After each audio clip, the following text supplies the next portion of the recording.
आज संपूर्ण भारत शोकात बुडाला आहे. स्वरांची राणी आशा भोसले यांचा 12 एप्रिल 2026 रोजी मुंबईत वयाच्या 92व्या वर्षी आपल्यातून निघून गेल्या. आज आपण आठवण करूया त्या अमर स्वरांची, त्या अथक मेहनतीची आणि त्या अपार प्रेमाची. ही आहे आशा भोसले यांची जीवनकथा. एक युगाचा अंत, पण स्वराची अमर यात्रा. नमस्कार मित्रांनो, माझं नाव आहे आकाश आणि तुम्ही बघत आहे माहिती विश्व चॅनल. तुम्ही जर चॅनलवर पहिल्यांदा आला असेल तर चॅनलला आत्ता सबस्क्राईब करा. आशा भोसले यांचा जन्म 8 सप्टेंबर 1933 रोजी सांगली जिल्ह्यातील एका छोट्याशा गावात झाला. खऱ्या नावाने त्या आशा मंगेशकर लता मंगेशकर यांची धाकटी बहीण होत्या. वडील दीनानाथ मंगेशकर हे प्रसिद्ध मराठी नाटककार आणि गायक होते. पण जेव्हा आशा फक्त 9 वर्षांच्या होत्या तेव्हा वडिलांचे निधन झाले.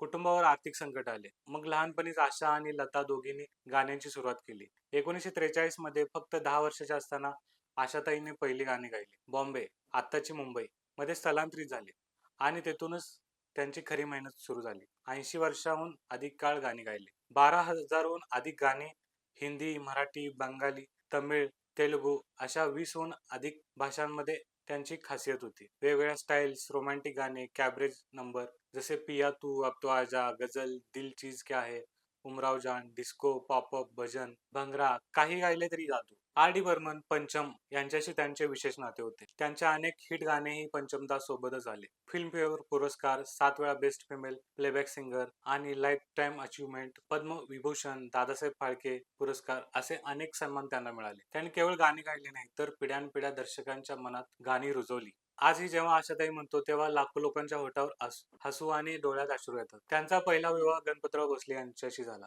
नाते फार काळ टिकले नाही. नंतर त्यांनी दुसरा विवाह 1980 मध्ये संगीतकार राहुल देव बर्मन यांच्याशी केला. त्यांच्यासोबत त्यांनी अनेक अजरामर गाणी गायली, गाणी तयार केली. 1994 मध्ये त्यांच्या मृत्यूपर्यंत ते विवाहित राहिले. 80 ते 90 वर्षांनंतरही त्या सक्रिय होत्या. नातवंडासोबत गाणी काढत होत्या, शो करत होत्या.